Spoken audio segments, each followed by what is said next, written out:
블레셋이라고 하는 그런 제목으로 말씀을 전하겠습니다.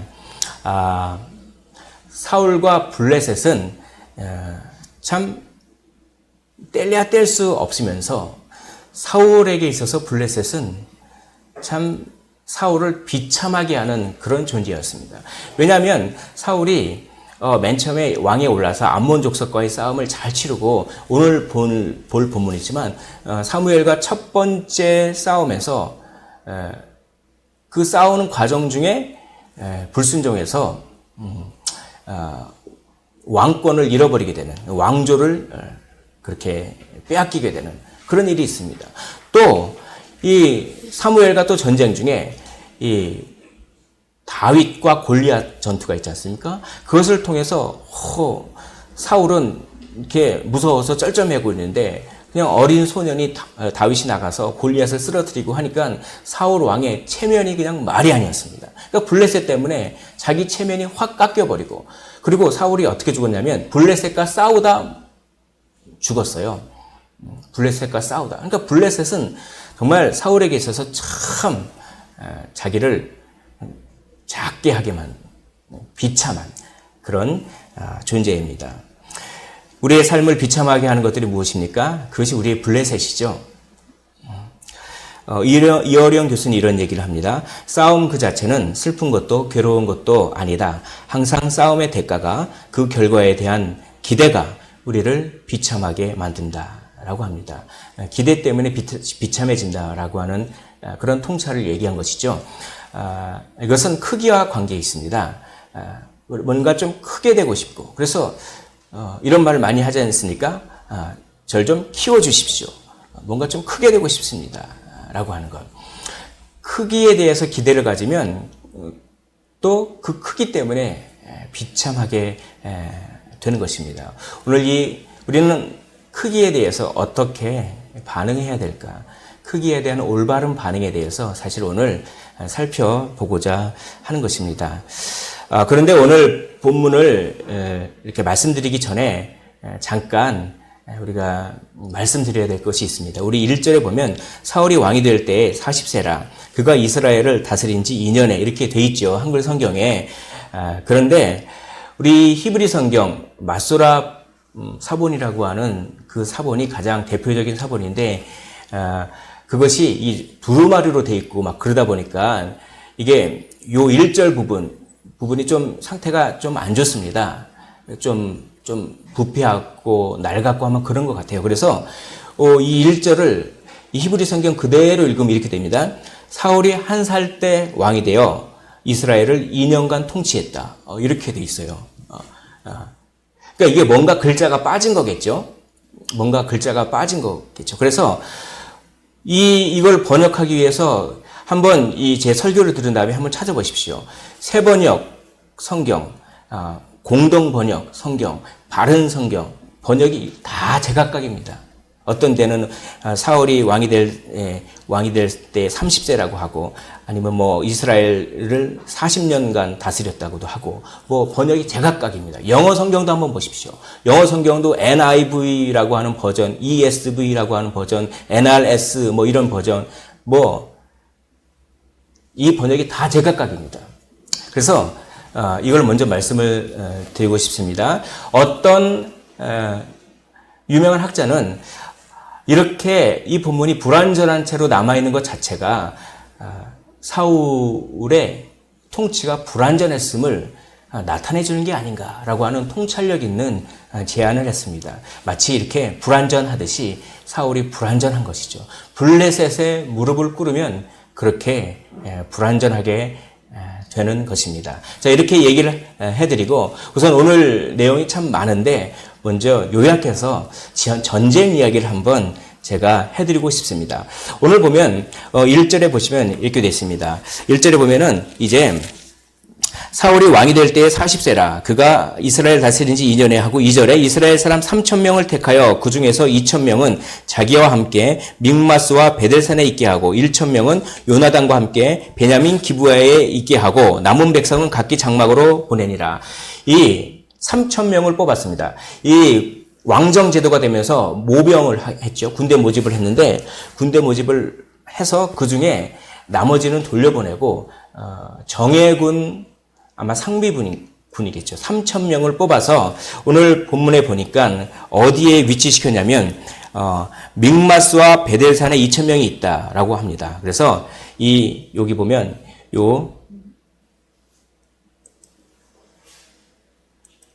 여기 보면 이 믹마스가 있죠. 이 믹마스가 있고 이쪽 위쪽에 다 베델이 있습니다. 여기 1,000명씩. 그다음에 그다음에 기부아에 요나단이 1,000명씩 있습니다. 그리고 이 게바에 블레셋의 수비대가 있습니다. 그런데 이 블레셋의 수비대가 여기 있다는 게 어떻게 보면 식민지나 마찬가지예요. 자기 나라 그 한복판에 외국 군대가 주둔해 있는 거예요.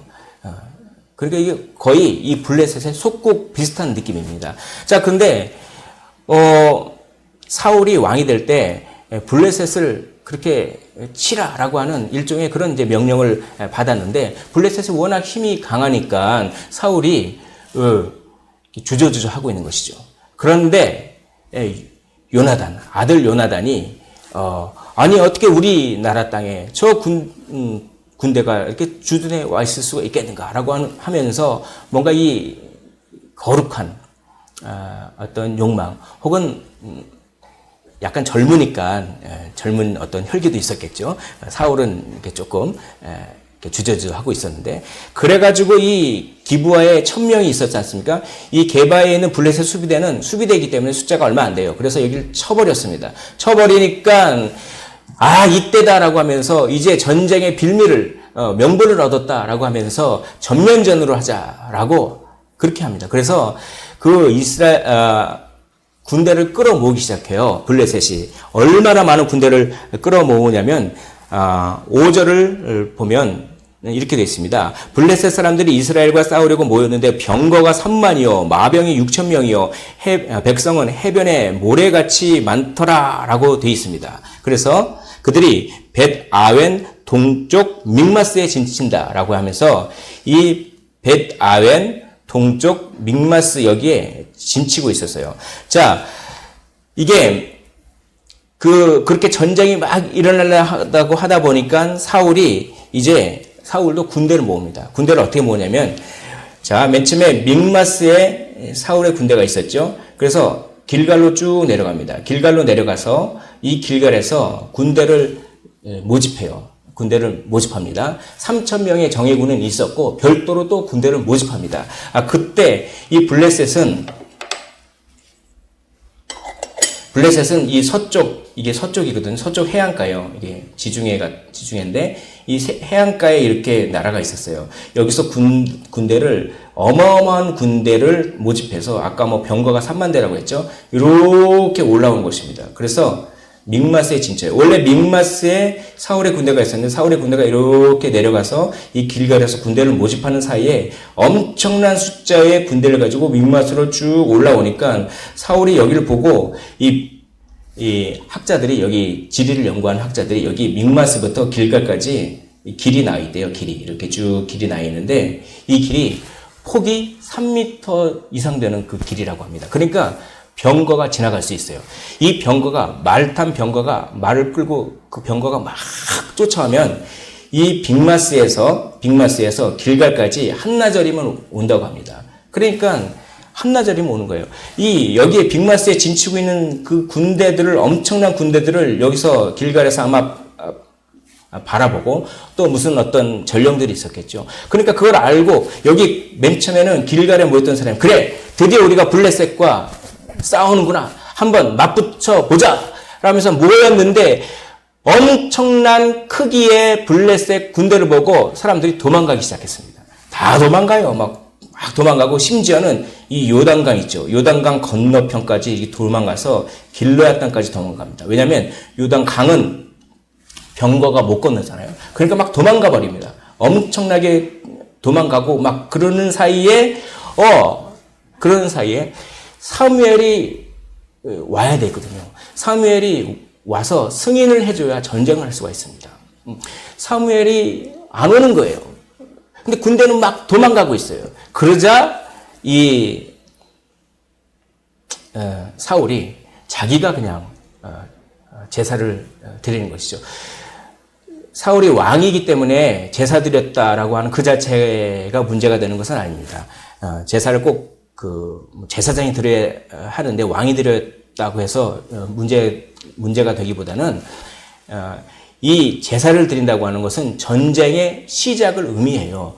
그러니까 전쟁을 빨리 시작해야 그나마 도망가고 있던 그 군대도 추스릴 수 있는데 전쟁 시작을 못 하는 거예요. 사무엘이 와서 승인을 안 해주니까. 예. 그래서 그냥 자기 임의로, 합리적으로, 이제 사무엘이 오늘 시간도 지났고, 그리고 이런저런 여러 가지 이유가 있으니까 그렇게 하자. 예. 그런데 끝까지 기다려야겠죠. 예. 합리적인 것이 하나님의 뜻과 일치하지는 않습니다. 하나님은 상식과 합리적인 것을 많이 사용하셔서 상식적인 것이 하나님의 뜻일 때가 많이 있습니다. 그러나 합리적인 것 자체가 하나님의 뜻은 아닌 것이죠. 자, 이렇게 해서 이제 이 사무엘이 와서 책망을 합니다. 책망을 해서 이렇게 저렇게 했다라고 하면서 사무엘은 도로 가버립니다. 그리고 이제 이 길갈에 남은 군대가 600명 밖에 안 남았어요. 600명 밖에. 성경을 읽어보시면 아시겠습니다. 그냥 맨 처음에 3,000명 플러스 알파로 시작했다가 다 도망가 버리고 600명 밖에 안 남았습니다. 그 상태에서 이렇게 믹맛으로 다시 올라갑니다. 이 믹마스 근처로 이렇게 올라가는 거죠. 자, 그런데 이 길갈에서 믹마스 근처로 올라가는데 여기 주둔을 해 있으니까 게바로 갑니다. 원래는 여기 수비대가 있었었는데 믹마스에 군대가 있었고 이스라엘에. 근데 이제 차라리 바뀌었죠. 이렇게 게바로 가서 600명이 있는데 이 믹마스에 주둔한 블레셋 사람들이 세 대로 나눠서 노략질을 해요. 오브락길로 이렇게 군대를 보내고 또 이 광야길로 군대를 보내고 이 서쪽 해안길로 군대를 보내서 온 이스라엘 지역을 노략을 합니다. 막 뺏어요. 블레셋은 뺏는 사람이죠. 노략하는, 우리를 뺏게 하는 것이 블레셋이죠. 그런데 마음 놓고 뺏어도 여기 600명의 군대가 뭘 할 수가 없어요. 완전히 블레셋의 노예가 된 것이죠. 완전히 죄의 노예가 된 그런 상태 아니겠습니까? 그런 상태로 오늘 본문이 딱 끝나버립니다. 어떤 이미지를 주면서 끝나냐면 도저히 이 전쟁은 이길 수 없다라고 하는 그 이미지를 딱 주면서 그런 인상을 딱 주면서 끝나버립니다. 그리고 다음 주에 14장에 가서 이제 전쟁을 합니다. 전쟁을 이겼을까요? 졌을까요? 전쟁이요? 이깁니다. 전쟁 이겨요. 하나님께서 능력을 발휘하시니까 뭐 군대가 아무리 커도 전쟁을 이깁니다. 그런데 그 하나님을 믿지 못하고 오늘 불순종하게 되는 그 모습을 오늘 부각해서 본문은 이야기하고 있습니다. 자, 오늘 본문은 아주 재밌는 구조로 되어 있어요. 1절부터 7절에 위기가 되어 있습니다. 그리고 또 8절부터 15절에 불순종하는 얘기가 나와요. 그런 다음에 16절부터 23절까지 또 위기가 있습니다. 뭐냐면 위기 가운데 불순종이 있습니다. 이런 구조가 되어 있는데 이 구조가 우리에게 상당한 메시지를 던져주는 것 같아요. 위기 가운데 있을 때 불순종하기 쉽다는 것입니다. 두 종류의 사람이 있는 것 같아요. 고난과 위기 가운데 더 주님께 집중하고 더 주여 주여 하면서 매달리는 사람이 있는 반면에 고난과 위기가 오면은 그러면 그냥 하나님 믿는 게 무슨 소용이 있어 라고 하면서 오히려 하나님께 불순종하고 도망가 버리는, 하나님을 떠나버리는 그 두 종류의 사람이 있는데 오늘 본문이 우리에게 물어봅니다. 어떤 종류의 사람입니까? 이렇게 물어보는 것이죠. 바라기는 고난과 위기가 오면 올수록 더 주님을 붙잡는 그런 사람이 되시기를, 그런 참된 신자가 되시기를 주님의 이름으로 축원을 드립니다. 자, 맨 처음에 위기죠. 첫 번째 위기는 아주 블레셋이 강했기 때문에 오는 위기입니다. 오늘 본문 5절 한번 보겠습니다. 함께 한번 읽어볼까요? 5절입니다. 시작.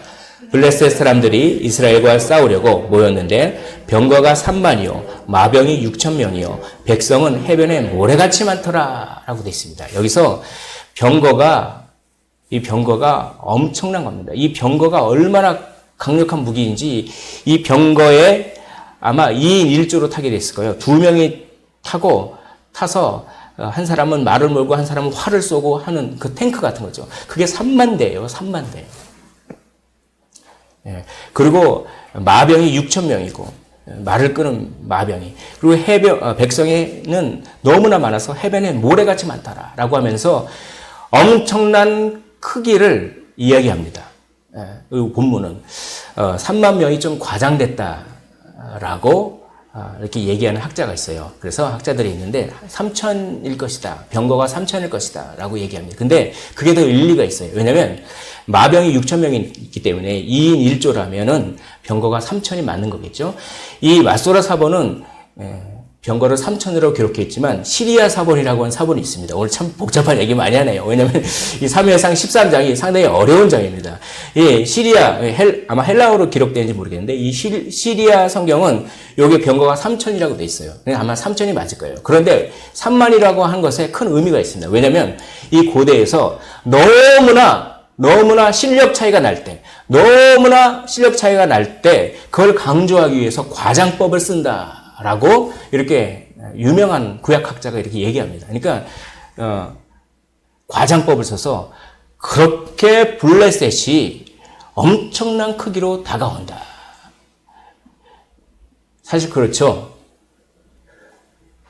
우리는 엄청난 크기로 다가오지 않습니까? 우리가 고난받을 때 너무 고민돼서 도망가 버리고 싶지 않습니까? 숨어 버리고 싶지 않습니까? 그걸 상징하는 거예요. 블레셋을 잘 처리해야 됩니다. 그래서 위급함을 보고 절박하여 굴과 수풀과 바위 틈과 은밀한 곳과 웅덩이에 숨고 어떤 히브리 사람들은 요단을 건너 아까 길르앗 땅으로 갔다. 이렇게 아까 그림 보면서 했죠.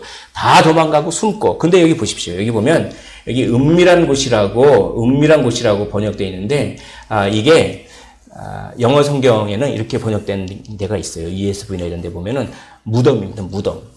그러니까 이게 무덤을 이렇게 이제 번역한 거예요. 무덤 같은 데 숨은 거예요. 무덤. 그러니까 얼마나 절박했으면 숨을 만한 곳은 다 숨고 그냥 심지어는 무덤까지 숨고 도망갈 건 다 도망가고 얼마나 블레셋의 크기가 위용이 있었으면 바로 스트레스를 받은 거예요.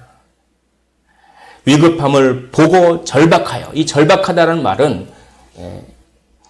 압력을 받는다. 스트레스를 받는다. 우리가 스트레스 받을 때 얼마나 절박합니까?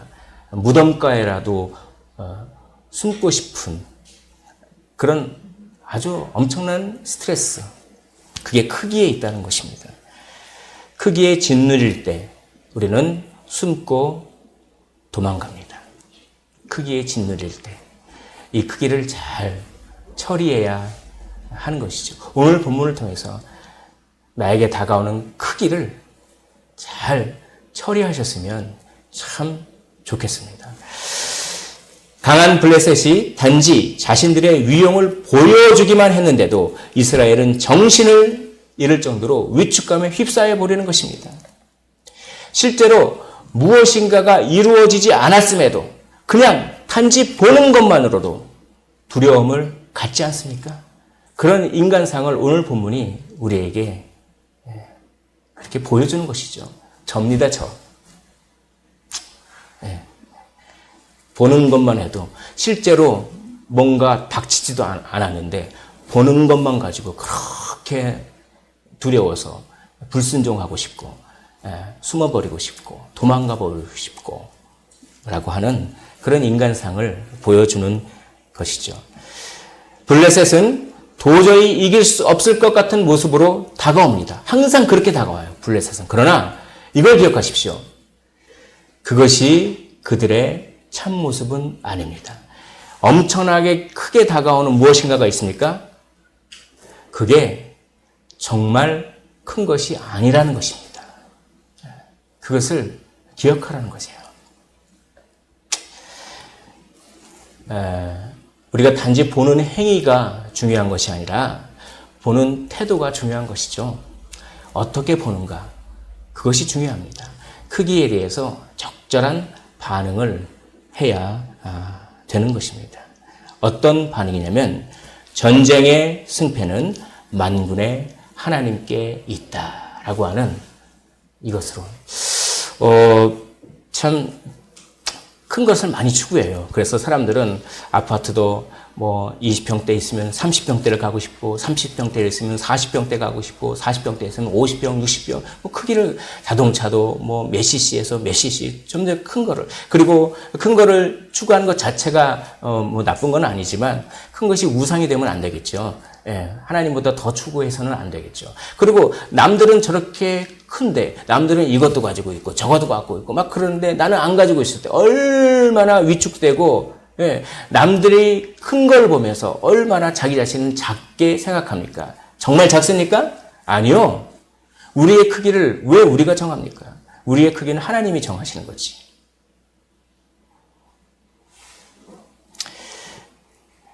오늘 어린이 주일인데 제자들이 이랬어요.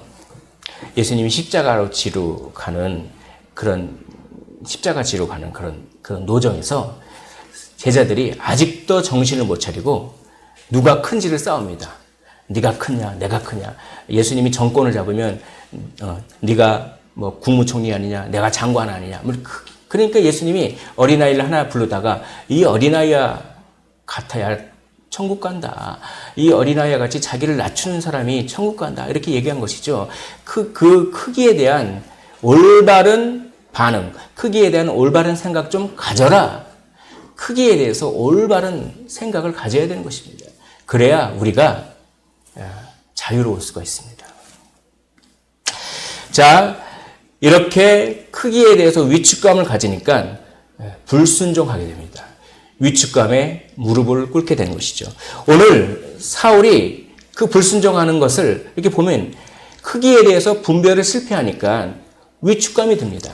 그러니까 다급해져요. 그러니까 불순종하게 되는 것입니다. 이런 사이클이 있어요. 그러니까 분별을 못하면 막 초조해지고 불순종하게 되는 그런 것입니다.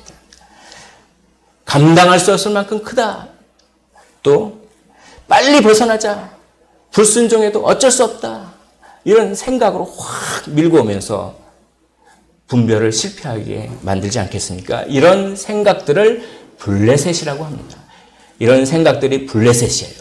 생각을 무찔르셔야 됩니다. 블레셋을 이겨야 돼요. 블레셋에 지지 말고 블레셋에 승리하시기를 주님의 이름으로 축원을 드립니다. 바로 우리 안에 불순종으로 몰아가는 어떤 세력이 있다는 것입니다. 그것이 블레셋이요, 왜곡된 생각. 너는 지금 너무나 큰일을 당하고 있어.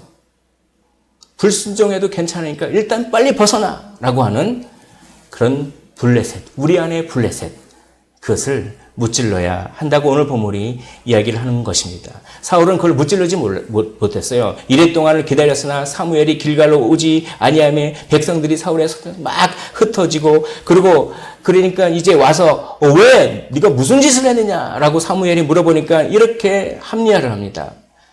그럴듯해요. 우리 11절을 한번 화면을 보시면서 여기 써 있는 대로 한번 읽어보도록 하겠습니다. 시작.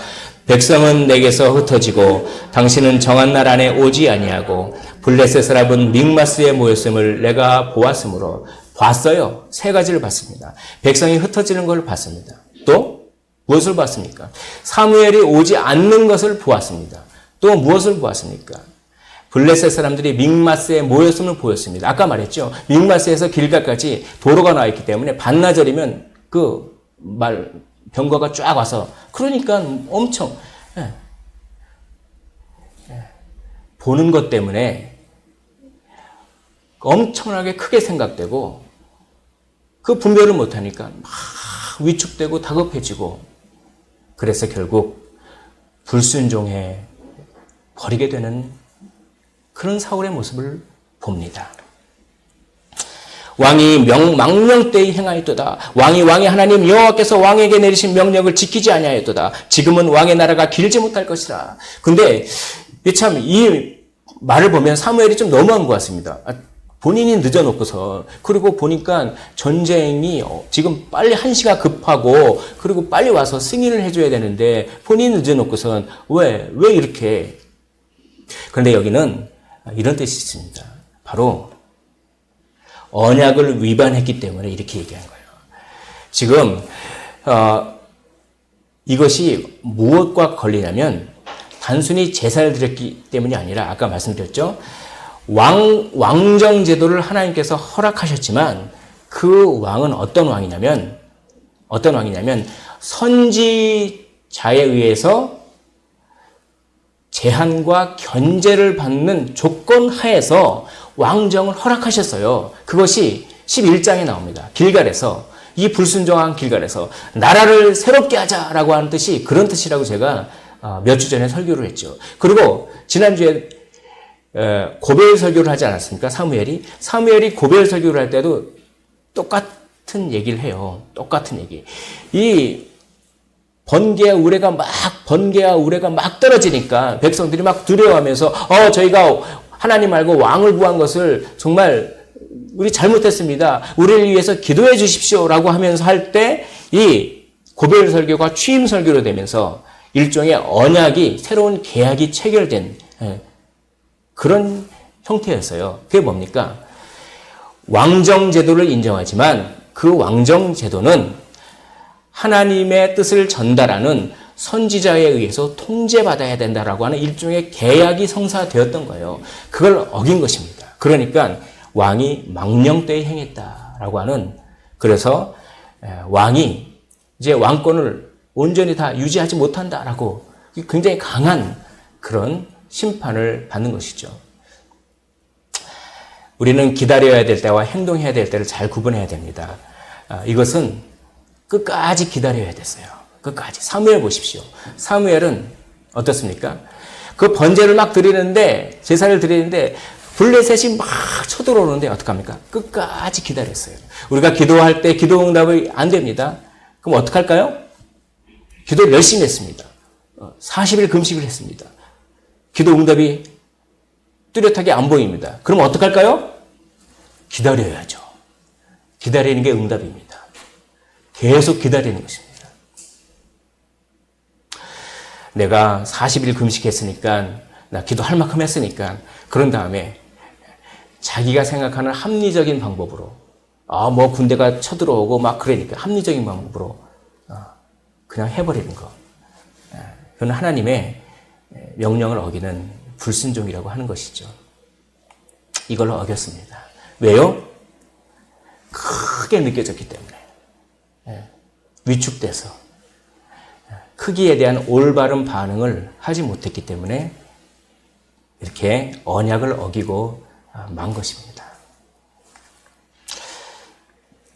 사울은 다가오는 블레셋과 떨어져 나가는 백성들은 크게 느꼈지만 오히려 보이지 않았던 하나님과 보이지 않았던 선지자 사무엘은 사실상 작게 생각했습니다.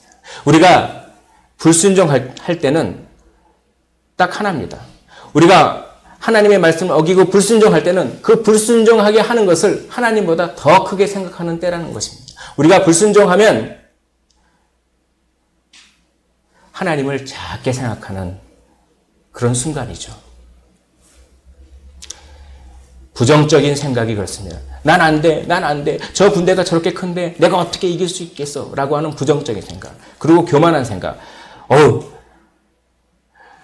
나의 방식이 하나님의 방식보다 더 합리적이야.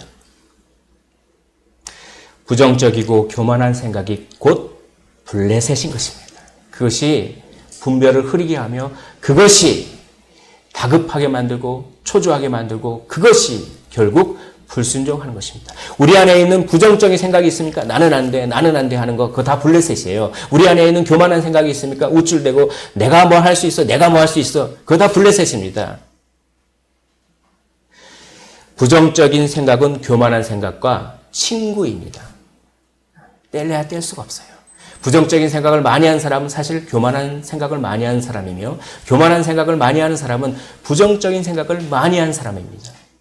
그것이 우리 안에 있는 블레셋인 것이죠. 이 블레셋을 잘 처리하라고 오늘 본문이 계속 이야기하는 것입니다. 여러분, 밖에 블레셋이 있다고 해서 안에도 블레셋이 있을 필요는 전혀 없습니다. 밖에 아주 커다랗게 보이는 환경이 있다고 해서 내 안에 그걸 진짜 크게 여길 마음을 크게 여길 필요가 없다는 것입니다. 블레셋이 크다고 해서 내가 작은 것은 아니거든요. 이것을 믿으시기를 원합니다. 나의 가치는 하나님께서 정하시는데 그 나의 크기, 나의 가치는 상대가 나에게 정하는 것도 아니고 상황이 나에게 정하는 것도 아니고 블레셋이 나에게 정하는 것도 아니고 나의 크기와 나의 가치는 하나님이 정하시는데 그 크기와 가치는 어느 정도입니까? 하나님의 자녀입니다. 하나님의 자녀. 영접하는 자, 그 이름을 믿는 자들에게는 하나님의 자녀가 되는 권세를 주셨으니 이 말을 믿으시기를 원합니다. 이 말을 붙잡으시기를 원합니다. 자녀임은 또한 상속자니라고 바울은 얘기합니다. 하나님의 상속자입니다. 무한하신 하나님으로부터 무한대를 상속받았어요. 그러니 그만큼 큰 존재 아니겠습니까? 그런데 왜 블레셋을 보면서 스스로 작아집니까? 밖에 블레셋이 있다고 안에 블레셋이 있을 필요는 전혀 없습니다. 이 진리를 믿으십시오. 이 진리를 믿을 때 참 자유가 있습니다. 진리를 알지니 진리가 너희를 자유케 하리라.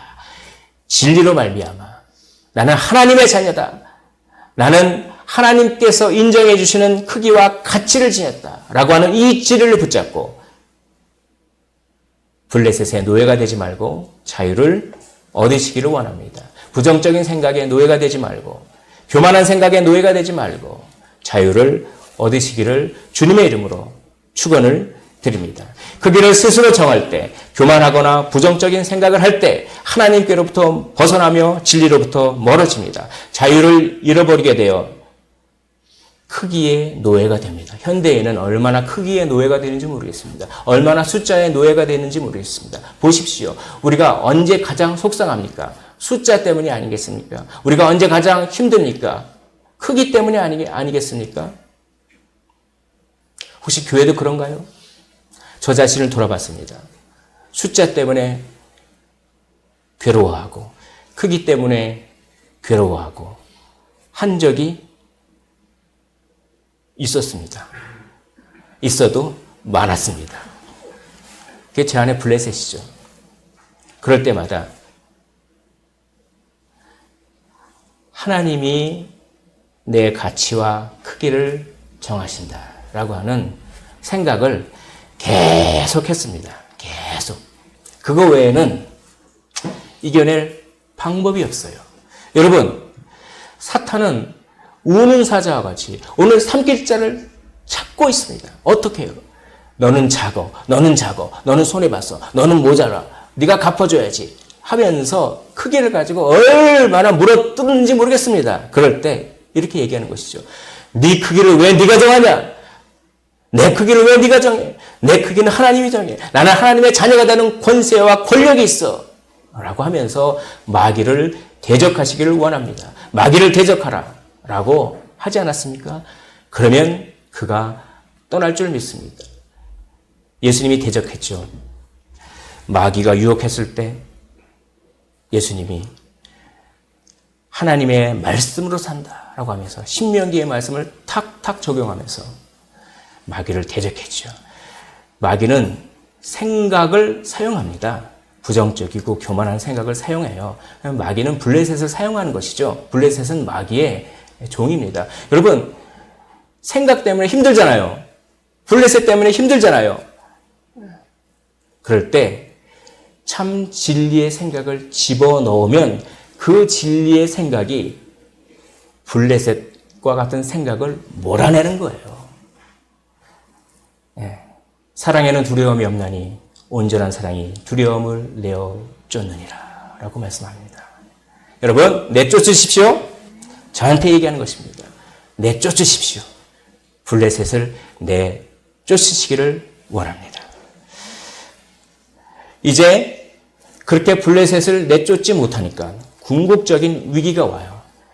블레셋의 노예가 됩니다. 한 번 블레셋에 지는 거하고 아예 습관적으로 그 아예 블레셋의 식민지가 돼버린 거하고는 천지차이입니다. 사람이 한 번 부정적인 생각 혹은 교만한 생각 때문에 실수하고 넘어질 수 있어요. 그러나 그게 반복되면 마치 생각의 노예가 된다니까요. 크기의 노예가 된다니까요. 그것을 본문은 이야기하고 있습니다. 오늘 19절에 아주 재밌는 얘기가 나옵니다. 이 전쟁을 금방이라도 전쟁이 일어날 것 같이 뭐 병과가 얼마가 막 일어난 다음에 그런 다음에 전쟁을 바로 진행시키지 않고 이 스토리가 잠깐 약간 쉬어가는 그러면서 이런 얘기를 합니다. 19절에 우리 한번 19절 화면을 보면서 읽어볼까요? 시작. 그때 이스라엘 온 땅에 철공이 없었으니 이는 블레셋 사람들이 말하기를 히브리 사람이 칼이나 창을 만들까 두렵다 하였습니다. 이런 배경은 얘기예요. 이거 뭐냐면 그때 사실 철기 시대인데 블레셋 사람들은 철기 기술이 있었어요. 그러니까 원천 기술이 있었어요. 그런데 그걸 안 가르쳐 주는 거예요. 그리고 뭐 기술을 배우려고 그러면은 탁탁 못 배우게. 블레셋만 철기 기술이 있었던 것이 아니라 주변의 가나안 민족들도 철기 기술이 있는 민족들이 있었겠죠. 그런 민족에게도 못 배우게 어떡합니까? 블레셋이 영향력을 끼쳤다는 거예요. 이건 뭘 의미하냐면 완전한 식민지, 속국을 의미하는 것입니다. 아까도 말씀드렸죠. 그러니까 블레셋의 수비대가 이스라엘 산지 가운데, 땅 가운데 딱 턱하니 있는 것이죠. 만약에 다른 나라가 우리 서울에 딱 그냥 이렇게 주둔하고 그러면 우리 일제시대 뭐 조선 총독부처럼 딱 주둔하면 완전히 식민지 아닙니까? 그러면서 칼 같은 거, 농기구 이런 것들이 다 낡으면 무뎌지면 가서 어떡합니까? 블레셋에게 이제 가서 이렇게 돈 주고 이렇게 갈아오고 그러나 기술은 안 주고 요게 딱 블레셋에 완전히 속국. 그런데 블레셋을 의존할 수밖에 없어요. 왜냐하면 농사 지려면 칼을 갈아야 되니까. 이게 참 여기서 통찰을 줍니다. 이게 바로 이런 겁니다.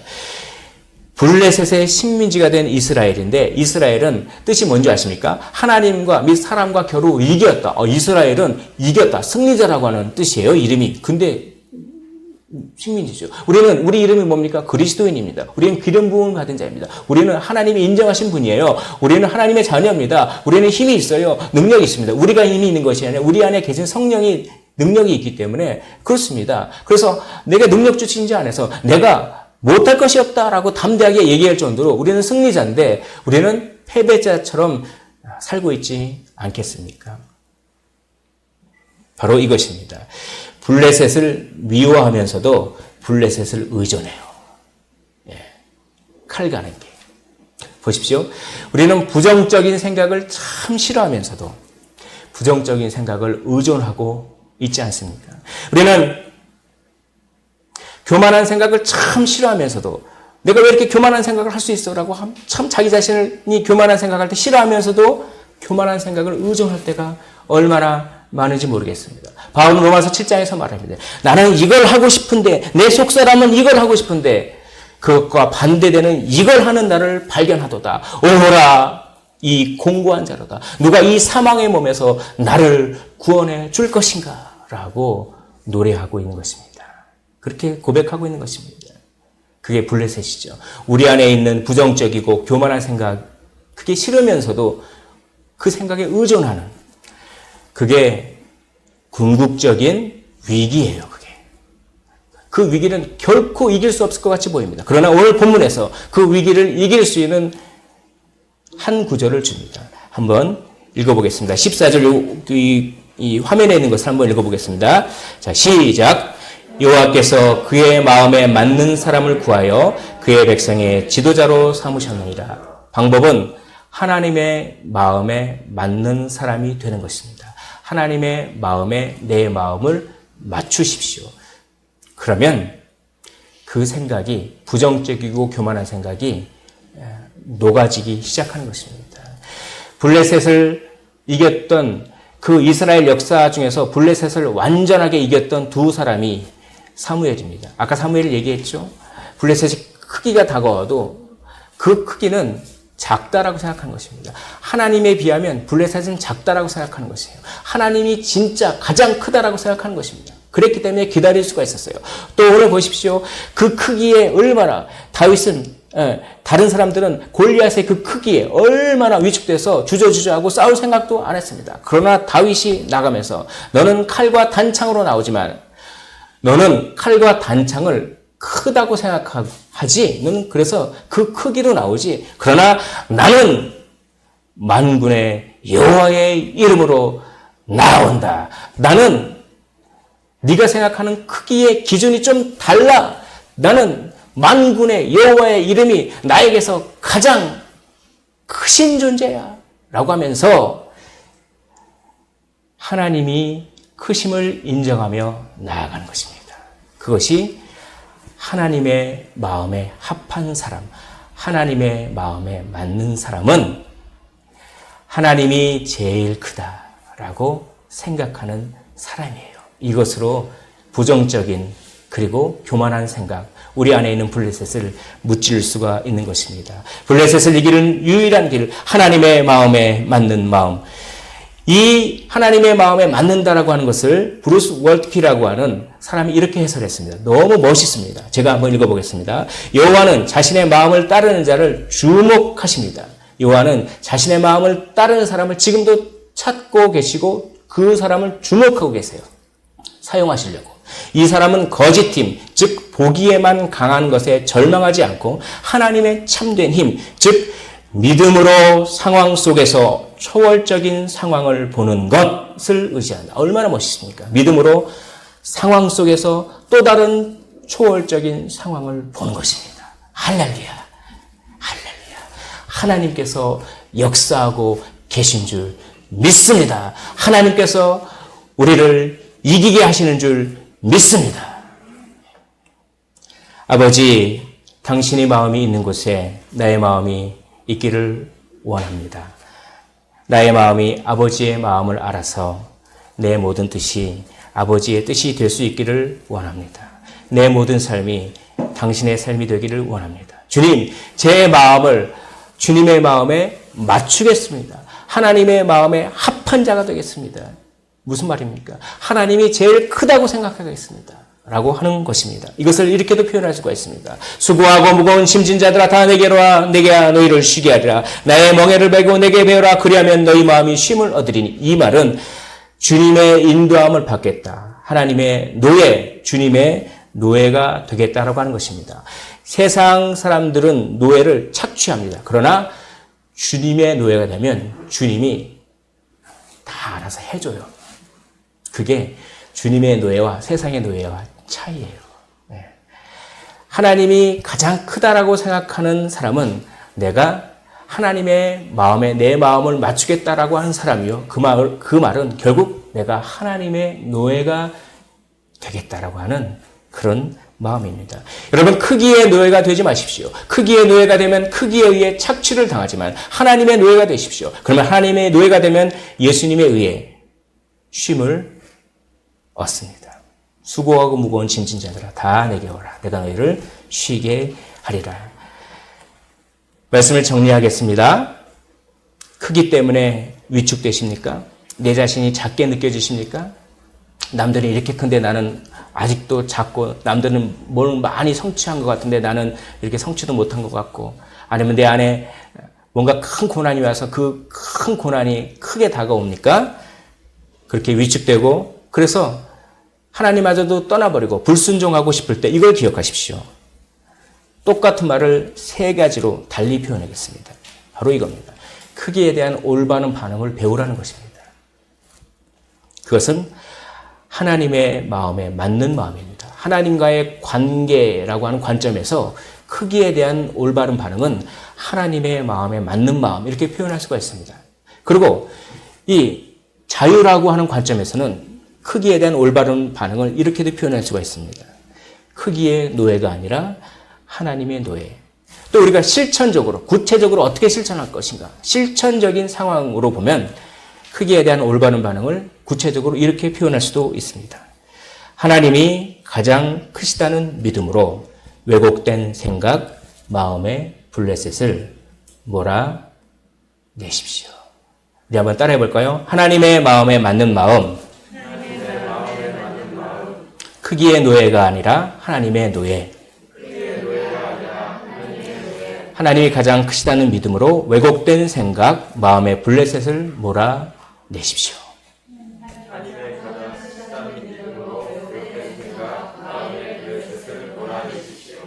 왕이 하나님 여호와께서 왕에게 내리신 명령을 지키지 아니하였도다. 그리하였더라면 블레셋을 이겨냈더라면 여호와께서 이스라엘 위에 왕의 나라를 영원히 세우셨을 것이